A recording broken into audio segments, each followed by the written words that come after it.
नमस्कार। मैं उमाशंकर धर्म और समाज का प्रतिनिधित्व करने वाले YouTube चैनल द फोर्थ में आपका बहुत प्रेम से स्वागत करता हूं। आज हम चर्चा करने जा रहे हैं कि आधुनिक भारत में आधुनिक शिक्षा प्रणाली के माध्यम से कितनी शिक्षा भारतीय धर्म और संस्कृति की हम शैक्षणिक संस्थानों में दे पा रहे हैं या नहीं दे पा रहे हैं।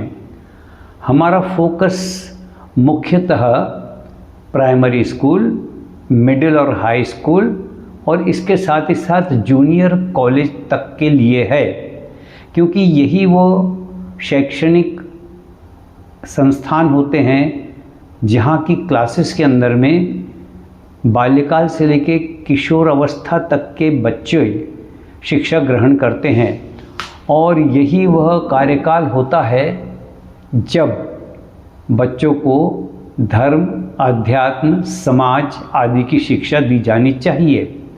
आधुनिक शिक्षा संस्थानों में वैसे तो समाजशास्त्र की शिक्षा दी जाती है, प्रेम से मिलजुल कर रहने की शिक्षा दी जाती है, देश के संविधान के विषय में बताया जाता है, किंतु हम ये देख रहे हैं कि हमारा जो अत्यंत प्राचीन काल से हमारी जो गौरवशाली परंपरा चली आ रही है, जिस परंपरा को सनातन परंपरा कहते हैं, इस परंपरा की शिक्षा आज लगभग इन संस्थानों में नहीं के बराबर दी जा रही है। प्राचीन काल में गुरुकुल परंपराएं हुआ करती थी। बच्चे वनों में जाकर अपने गुरुओं के आश्रम में रहते थे और वहाँ पर शिक्षा ग्रहण करने के बाद, ब्रह्मचर्य व्यतीत करने के बाद जब वे अपने घर लौटते तो एक बहुत ही जिम्मेदार, एक बहुत ही दायित्वपूर्ण नागरिक बनकर लौटते थे। और तब घरों में आने के बाद वे अपने परिवार का, समाज का, राष्ट्र का, सबका भला करने की भावना से कार्य करते थे और उसके बाद ही उनका गृहस्थाश्रम भी प्रारंभ होता था। यह व्यवस्था अंग्रेज़ों के समय में भंग कर दी गई। लगभग 1885 में मैकाले की शिक्षा प्रणाली का प्रभाव भारत में पड़ना प्रारंभ हुआ और कालांतर में अंग्रेज़ों ने मैकाले की शिक्षा प्रणाली लागू करके गुरुकुल परंपरा को लगभग समाप्त कर दिया। अंग्रेज़ जानते थे कि भारतवर्ष में गुरुकुल की परंपरा को नष्ट भ्रष्ट कर देने के बाद भारतीय लोगों पर शासन करना अधिक आसान हो सकेगा। अंग्रेज़ यह भी जानते थे कि सैकड़ों वर्ष के मुग़लों के शासनकाल में मुग़लों ने साम, दाम, दंड भेद आदि अनेक प्रकार के उपाय किए, किंतु भारतवर्ष को वो इस्लाम की शिक्षा देने में लगभग असफल ही रहे। और यही कारण था कि अंग्रेज़ों ने यह विचार किया कि भारत की जो आत्मा है, गुरुकुल परंपरा, इसे नष्ट किया जाना चाहिए। अंग्रेज़ इस बात को भी जानते थे कि नालंदा और तक्षशिला जैसे विश्वविद्यालयों में एक समय में 6 से 10 हज़ार तक के विद्यार्थी जो कि संपूर्ण विश्व से आते थे, वहाँ शिक्षा ग्रहण किया करते थे। यहाँ पर धर्म और अध्यात्म के साथ नास्तिकवाद, आस्तिकवाद, सांख्य योग, ज्ञान मार्ग आदि अनेक प्रकार के विषयों की शिक्षा दी जाती थी, जिसमें न्याय मीमांसा, दर्शन मीमांसा, इस प्रकार के अनेक विधाओं की शिक्षा दी जाती थी और बड़ी ख्याति तत्कालीन समय में भारतवर्ष की थी। तो अंग्रेज़ों ने अपनी युक्ति और बुद्धि से भारतीय लोगों को पूरा गुलाम बनाने के दृष्टिकोण से मैकाले की शिक्षा प्रणाली लागू की। मैकाले की शिक्षा प्रणाली लागू करने के पीछे एकमात्र उद्देश्य यह था कि अंग्रेज़ चाहते थे कि भारतीय लोग अंग्रेजी सीखें, अंग्रेजी माध्यम से पढ़ाई करें और अंग्रेज़ों की गुलामी करते रहें। ये उनका प्रधान लक्ष्य था। और दूसरा एक लक्ष्य ये था कि भारतीय लोग अपने उन मूल्यों को भूलते चले जाएं, जिन मूल्यों के कारण भारतवर्ष में ज्ञान की गंगा बहा करती थी। और यह कार्य अंग्रेज़ों ने किया। अंग्रेज़ों को इस कार्य में लगभग काफ़ी सफलता मिली। 15 अगस्त 1947 में देश की स्वतंत्रता के बाद तत्कालीन हमारे जो भी नेतागण थे, राष्ट्रपिता महात्मा गांधी के साथ में कार्य कर रहे थे। उनमें से कुछ नेताओं का यह विचार था कि गुरुकुल परंपरा की पुनर्स्थापना की जानी चाहिए, किंतु पंडित जवाहरलाल नेहरू सहित कुछ ऐसे भी तत्कालीन नेता थे जिन्हें यह युक्ति और यह सुझाव बिल्कुल पसंद नहीं आया और उन्होंने इसे इनकार किया और मैकाले की शिक्षा प्रणाली यथावत चलती रही। बात यहीं तक समाप्त नहीं हुई। 15 अगस्त 1947 में एक ज़बरदस्त आंदोलन चला। मोहम्मद अली जिन्ना ने इसी पश्चिम बंगाल से, जहां अभी ममता बनर्जी की ज़बरदस्त हार हुई है, इसी पश्चिम बंगाल से मोहम्मद अली जिन्ना में डायरेक्ट एक्शन, एक ऐसे सांप्रदायिक दंगे का शुरुआत किया जिसने सारे भारतवर्ष को हिलाकर रख दिया। उनकी एक ही मांग थी कि हिंदुओं के साथ हमारा रहना मुश्किल है, इसलिए हिंदुओं से अलग हमें एक मुस्लिम राष्ट्र चाहिए और पाकिस्तान बना। पाकिस्तान बना यहाँ तक तो ठीक था, यहाँ के मुसलमान काफ़ी हद तक पाकिस्तान चले गए, पाकिस्तान से हिंदू यहाँ आ गए, भारी मार काट मची। कहा जाता है कि पाकिस्तान से आने वाली ट्रेनों में लाशें हुआ करती थी हिंदुओं की, और इस तरह से ये एक बड़ी विभीषिका भारत ने देखी है। इस विभीषिका का एक दुखद पहलू यह है कि तत्कालीन प्रधानमंत्री पाकिस्तान के लियाकत अली थे, तो नेहरू लियाकत एक समझौता हुआ और इस समझौते के अंतर्गत ये तय हुआ कि जो पाकिस्तान जा चुके मुसलमान हैं वे तो चले गए, किंतु जो मुसलमान अभी भारत में हैं और पाकिस्तान नहीं जाना चाहते वे भारत में ही रह सकते हैं, और जो हिंदू पाकिस्तान से भारत नहीं आ सकते वो पाकिस्तान में रह सकते हैं। समझौते के अंतर्गत यह भी निर्णय किया गया कि यहाँ पर मुसलमानों की जितनी भी संपत्ति और प्रॉपर्टी है उस पर उनका ही अधिकार रहेगा, और यह भी निर्णय हुआ कि जो पाकिस्तान चले गए हैं वे मुसलमान भारत में आके अपनी संपत्ति का विनियोजन कर सकेंगे। और यही कारण है कि उस समय में वक्फ बोर्ड नाम की एक जो बॉडी बनी हुई थी उसने गहरी जड़ यहाँ से पकड़ना शुरू किया, और आज वर्तमान समय तक स्थिति यह हो गई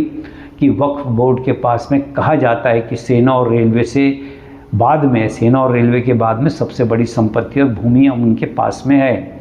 और इन स्वतंत्रता के बाद के इन वर्षों में यह भी हुआ कि पाकिस्तान में हिंदुओं को लगातार मुसलमान बनाने का सिलसिला चलता रहा, उन पे अत्याचार होते रहे, जबकि दूसरी ओर भारत के अंदर में उन्हें पूरा प्रश्रय दिया जाता रहा।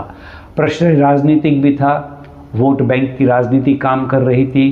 कांग्रेस के शासनकाल के अंदर में पूरी तरह से मुसलमानों का पूरा पक्ष खुले तौर पर लिया गया। स्थिति यहाँ तक बिगड़ी कि जिस समय में मुंबई के अंदर में जो आतंकवादी घटना घटी जिसमें सैकड़ों हिंदू और विदेशी लोग मारे गए, उस आतंकवादी घटना के बाद में जब सेना ने, सुरक्षा एजेंसियों ने सरकार से कहा कि हमें इसका बदला लेना चाहिए और हम बहुत आसानी से पाकिस्तान पे हमला करके इस चीज़ का प्रतिशोध ले सकते हैं, लेकिन तब तत्कालीन प्रधानमंत्री डॉक्टर मनमोहन सिंह ने माननीय सोनिया गांधी जी के सजेशन पर, उनके कहने पर मात्र इसलिए एक्शन लेने का से इनकार कर दिया क्योंकि इससे बहुत बड़ा वोट बैंक उनका नाराज हो सकता है। यह बात काफ़ी प्रकाश में आई और सोशल मीडिया पर भी काफ़ी लोगों ने इस बात को जाना और समझा। देखिए, इन सब घटना के परिप्रेक्ष्य में होता यह है कि सनातन की जो शिक्षा हमारे शैक्षणिक संस्थानों में दी जानी चाहिए उस शिक्षा से बच्चे वंचित रह गए। पहले स्कूलों में सरस्वती पूजा के नाम से सप्ताह में एक बार माँ भगवती सरस्वती का पूजन हुआ करता था, धूप दीप जलता था, प्रसाद आदि आता था और सभी बच्चे मिलजुल कर उत्साह से जयंती भी मनाते थे सरस्वती माता की, और उसके अलावा सब लोग प्रसाद खा के आनंद भी उठाते थे। अब सेकुलरवादियों ने क्या किया इसके अंदर में कि ये हमारे सेकुलर के खिलाफ है, ये हमारी जाति निरपेक्ष, धर्मनिरपेक्ष परंपरा के विरुद्ध है, ऐसा कहकर उन्होंने इस परंपरा को बंद कराया। गांव में, आदिवासी क्षेत्रों में ऐसे ऐसे शिक्षक पहुंच गए जिन्होंने इस अच्छी सी स्वस्थ परंपरा को, जिसमें बच्चे बड़े आनंद से मिलजुल के आनंद मनाया करते थे, उस परंपरा को बंद किया। इस तरह से एक जो बीजारोपण हो रहा था, सरस्वती पूजा के नाम से जो एक बीजारोपण धर्म का हो रहा था, उसे बीजारोपित होने से रोकने का काम इन सेक्युलरवादियों ने किया। और ये सेक्युलरवादी देन है कांग्रेस की।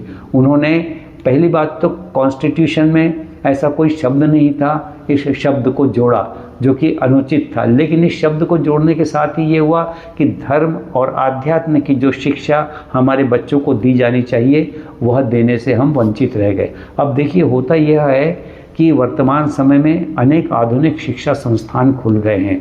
बहुत सारे नेशनल हैं तो बहुत सारे इंटरनेशनल अपने आप को कहते हैं। इनमें से बहुत सारे संस्थानों ने अपने स्कूलों में, अपने कनिष्ठ महाविद्यालयों के अंदर में गुरु शिष्य परंपरा का समावेश भी कर लिया और वो गुरु शिष्य परंपरा का पालन भी करवाते हैं, शिक्षा देते हैं, शौर्य सिखाते हैं, पहाड़ पे चढ़ना, जंगलों में जाना, भारत क्या है, भारत का धर्म क्या है, अध्यात्म क्या है, धर्म क्या है, आदि शिक्षा भी दिलाते हैं। और साथ ही गुरु के प्रति कितना आदर एक शिष्य का होना चाहिए, गुरु के समक्ष किस तरह शिष्य ने झुककर उन्हें प्रणाम करना चाहिए, यह भी सिखाने की परंपरा उन विद्यालयों में होने लगी है। इसके लिए वे धन्यवाद के पात्र हैं, किंतु यह पर्याप्त नहीं है। इसे मात्र 5% ही माना जा सकता है। होना तो ये चाहिए कि हमारे बच्चों को, जिस तरह मुस्लिमों के बच्चे अपने शैक्षणिक संस्थानों के अंदर में शिक्षा ग्रहण करते हैं, इस्लाम की शिक्षा ग्रहण करते हैं, और जिस तरह ईसाइयों के बच्चे चर्चों में जाकर शिक्षा ग्रहण करते हैं, उसी तरह हमारे हिंदुस्तान के उन बच्चों को जो सनातन धर्म में पैदा हुए हैं, देखिए यहाँ सनातन धर्म में पैदा हुए हैं का अभिप्राय एक है, और वो अभिप्राय मात्र इतना है कि जो ईसाई नहीं हैं, मुसलमान नहीं हैं, उनको छोड़कर शेष जितने भी लोग हैं वे सब भारतवासी हैं। और उन भारतवासियों के बच्चों को धर्म, अध्यात्म, देश, राष्ट्र प्रेम आदि की जो शिक्षा दी जानी चाहिए, वह अभी उस स्वरूप में नहीं दी जा रही जिस स्वरूप में इसकी आवश्यकता है। इसीलिए आज ये आवश्यक हो गया कि हम उन्हें ये शिक्षा दें, तो दें कहाँ? तो उसके लिए हमारे देश के साधु महात्माओं ने, बुद्धिजीवियों ने, और जो बड़े बड़े संस्थान हैं, उनका ये कर्तव्य हो जाता है कि वे हमारे मठ मंदिरों में, आश्रमों में, समाज भवनों में छोटे छोटे कार्यक्रम लेके बच्चों को जोड़ें। देखिए, अनेक मंदिरों में जन्माष्टमी मनाई जाती है, कृष्ण भगवान का शोभा यात्रा निकलती है, राम जन्मोत्सव, हनुमान जयंती, इसमें शोभा यात्रा निकलती है, महाप्रसाद बनता है, सब मिलजुल कर खाना पीना करते हैं, आनंद उठाते हैं। किंतु यह पर्याप्त नहीं है। यहाँ पर रेगुलर स्वरूप में, नियमित रूप से शिक्षा देने की व्यवस्था होनी चाहिए। हमारे बहुत सारे जो सेवानिवृत्त शिक्षक हैं, वे सहज रूप से यहाँ पर सेवा देने के लिए तैयार हैं, बिल्कुल निःशुल्क। तो यहाँ पर होना ये चाहिए कि हम चित्रकारी की शिक्षा दें, धर्म की शिक्षा दें, उन्हें भारतीय संस्कृति और संस्कारों से अवगत कराएं। वेद क्या है, पुराण क्या है, उपनिषद क्या है, गीता क्या है, इससे उन्हें अवगत कराएं और इनमें क्या सिद्धांत भरे हुए हैं, इसकी जानकारी हम बच्चों को दें। बच्चों को यदि हम ये जानकारी देने में सफल हो सके, इन संस्थानों में, जो कि धार्मिक संस्थान है, मंदिर है, मठ है, और हमारे आश्रम हैं, बड़े बड़े समाज के भवन हैं, यहाँ पर यदि हम ये शिक्षा देने में सफल हो सके तो एक बहुत बड़े बैकलॉग की पूर्ति करने में हमें सफलता प्राप्त होगी। और जो चीज़ हम अपने बच्चों को समुचित रूप से नहीं दे पा रहे हैं, उसे हम दे सकेंगे। आज भारतवर्ष के करोड़ों परिवार हृदय से ये चाहते हैं कि हमारे बच्चों को ये शिक्षा मिलनी चाहिए, और यदि इन केंद्रों में यह शिक्षा की व्यवस्था हो जाती है तो सहज ही न केवल वे अपने बच्चों को भेजने के लिए तैयार है, अपितु आर्थिक रूप से वे जो सहायता हो सकेगी वह भी करने के लिए तैयार है। तो देशवासियों से, शैक्षणिक संस्थानों से, मठ मंदिर आश्रमों से, समाज भवन को संचालन करने वालों से यही एक विनम्र निवेदन है कि वे अपने केंद्र में धर्म और आध्यात्म की शिक्षा देने का उपक्रम प्रारंभ करें, जिससे हमारे देश के उन बच्चों को जो भारत की मूल संतति हैं, भारत की मूल संतान हैं, वे धर्म की वह शिक्षा प्राप्त कर सकें जो उन्हें राष्ट्र के उत्थान और देश प्रेम के लिए कार्य करने की भावना से प्रेरित कर सकें। आज के इस एपिसोड में मात्र इतना ही निवेदन है। पुनः किसी अन्य विषय को लेकर आपकी सेवा में उपस्थित होंगे। तब तक के लिए हमें आज्ञा दीजिए। नमस्कार। जय हिंद, जय भारत।